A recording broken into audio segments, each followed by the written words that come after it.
Hustle culture, a message of excessively hard work in pursuit of success without regard for your self-care needs or relationships. There's a famous parable of where a young man asks a rich man, "How do I be successful?" The rich man looks at the boy and he says, "You really want to be successful? Come here." He takes him to the backyard where he has a pool. He grabs the young boy's head and shoves it underwater till he's gasping and flailing around for air, finally pulling him up and says, "When you want to succeed as bad as you wanted to breathe, that is when you will be successful." Saying it back to you now, it's funny how when I first heard it, I didn't even realize how psycho that story is. Now, some version of that is wrapped up in all the success advice out there today. The secret to your success, all your desires, everything you put on a vision board is just grind it out and want it really bad. This is commonly referred to as hustle culture. If you're not careful, that mindset of max effort, no matter what, in sacrifice of everything for your goals, your ambitions, can get toxic real quick. No exaggeration, it can ruin all your relationships and turn what's supposed to be self-improvement into self-loathing and self-hate. This video, we're exploring the complicated relationship you will have with hustle culture. And I say it's complicated because there are pros to it, but we will also look at the cons. And you may even get a few tips and reframes so you can be insanely productive without losing your edge, going crazy, or burning out.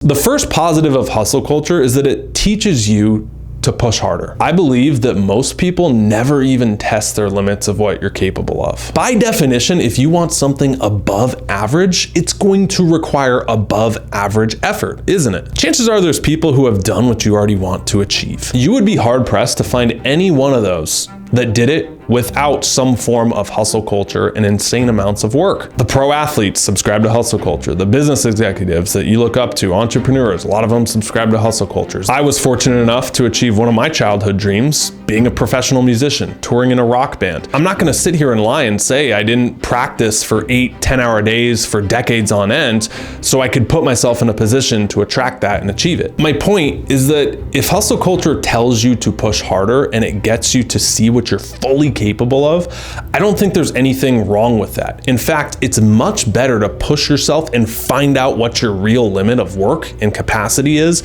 in your 20s, in your 30s, or at some time in your life, and then dial it back in. It's way worse to never give max effort and not even know what you're capable of. Here's one of the biggest traps of hustle culture. It tricks you into thinking that hours are the same as output. Before I expand on that point, I want to give you a bit of a metaphor. Take the example of boiling water. That boils at 100 degrees. Anything above that, generally speaking, turns into steam. It can't be more boiled than boiled. That illustrates the point of diminishing returns. It doesn't matter if you work an extra 10 hours and push beyond 100 degrees metaphorically for you right here. At a certain point, you will get diminishing returns. I brought the research to back it up. Economics professor John Pencavel found that productivity per hour declined sharply when a person works more than 50 hours a week.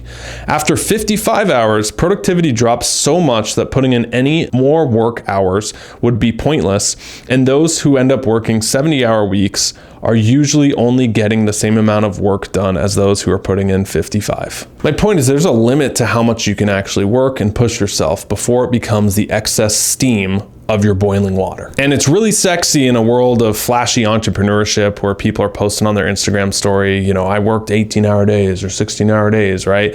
To believe that all 16 of those hours, they're just 100%, 200% productive, getting so much done, and you're the lazy one just who can barely work, 50, 60 hours a week even. So yes, you need to push yourself hard. Yes, you need to be productive, but you also have to accept that you're a human and like a battery that needs to be recharged so you are more effective. If you're drained, you're worthless. That's the exact same way your work, your rest operates. I know from personal experience, when I was getting started in my 20s, YouTube videos, being creative, running a company, entrepreneurship, it took me years to realize that researching and writing and like some of the heavy bandwidth creative work, if I pushed harder, the results got worse, not better. And there was a limit to how much daily I could do that. So I found that working 15 hours a day was actually dumb and hurting me, because the next day I would want to work only 4. And it would be this big oscillation between extremes of binging and 0 work or rest days or lazy days. And my output would have been the same had I just focused on doing it consistently.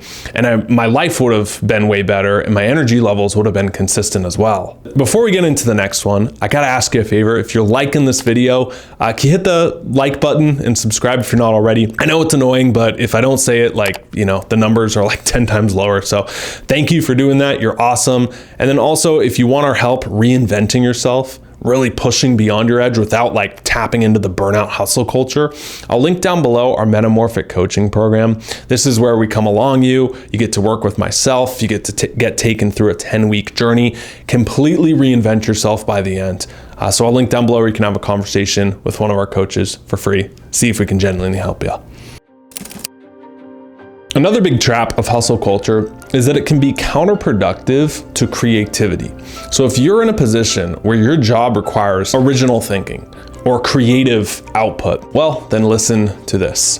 In his book, Stillness is Key, author Ryan Holiday talks about Randall Stutman, who was a behind-the-scenes advisor to some of the toppest of top CEOs of billion-dollar companies. He became obsessed with one question: how do these CEOs recharge? Like, what do they do in their off time? The answers were things like listening to classical music, long distance cycling, fly fishing. All the answers, although a bit different, had one thing in common: the absence of other people's voices. Isn't it interesting that people who are at the top still make time for stillness, for quiet, for unwinding? Now, why do they do that? In the stillness, you're able to tap into your creativity. There's a great saying: if you want to be more creative, be less productive. Think about you. When do your best ideas come to you?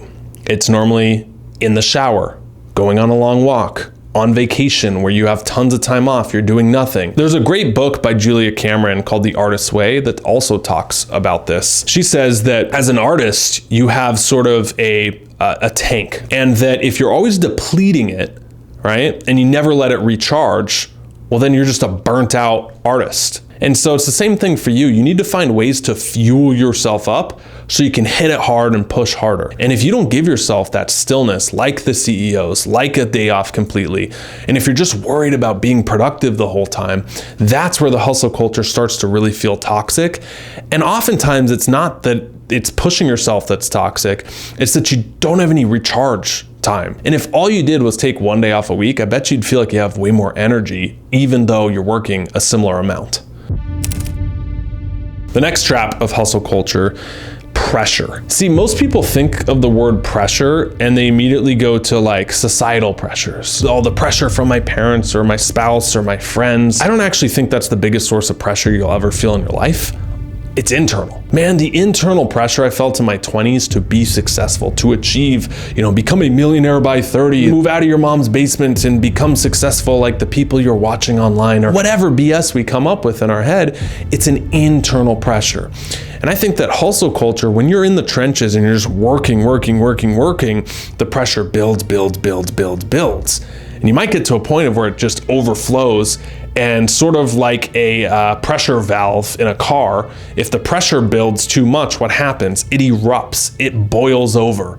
And you often see that with people who, sometimes unfortunately they can have mental breakdowns, or they can quit a job and go travel the world because, see, that's what I need. I'm working so hard. I just want to escape it all. The pressure you feel is often internal, it's not external, and it's coming from you. And it's very hard to not feel pressure when you're working in the hustle culture environment and you're just doing more for the sake of more.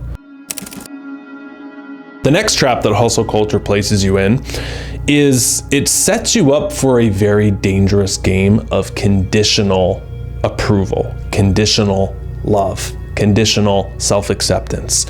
What I mean by that is it says you're only based on your results. I am only good when I blank. I am only good when I achieve this much. I am only good when I work that many hours or hit that milestone. The problem with that is it's binary. You either have it or you don't. You're either a failure or a success. You're either good or you were bad. And oftentimes your to-do lists still have things on them. You didn't get everything done. And so what that leaves you with is a constant feeling like there's more to do, like you're bad, like you're failing. Buddhism says that happiness True happiness is the brief space in between your changing desires. Because watch how if you set yourself up with the conditional game that hustle culture subscribes you to, you're only good when you blank, fill it in, then once you get the thing, you feel happy for like a brief second, and then watch how fast your mind goes to the next thing to hustle for. And the next one after that, and the next one.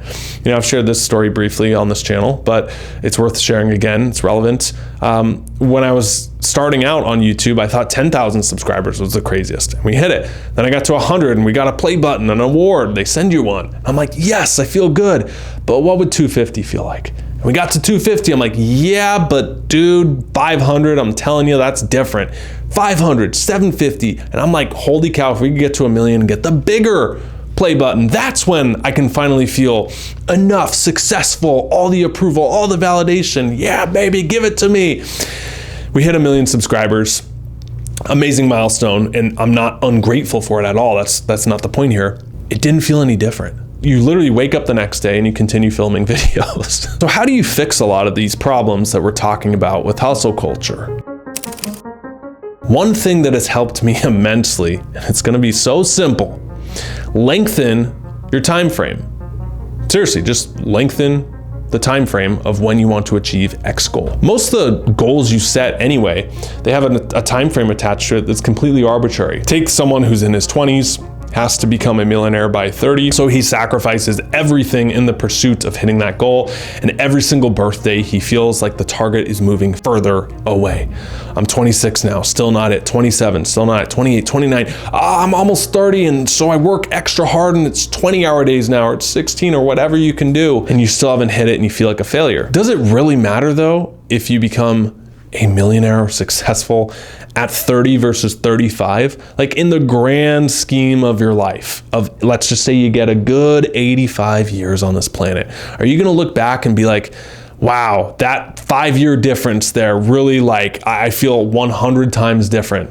Probably not. Understand that the trap of hustle culture, achieving something by a certain time frame, is just like bullshit that society has pushed on you. And oftentimes the time frame of when you want something, you didn't even come up with. It just had a nice round number to it, like, yeah, 30, okay. And you play the story in your head over and over again that if I'm not married with kids by 30, if I'm not a millionaire by 30, if I'm not running a company by 30, or whatever the age is, completely arbitrary. 30, 31 doesn't really make too much of a difference, does it? In fact, there's plenty of people who had their big break later on in life. Tons of actors don't get cast for a long time. They finally do because they stuck it out. Famously, Colonel Sanders of KFC didn't get his big break till 60 plus years old. So my point here is that yes, timeframes are important, but if you lengthen it out and you feel a lot of relief from that, that's a good sign that it's okay to do so and play around there.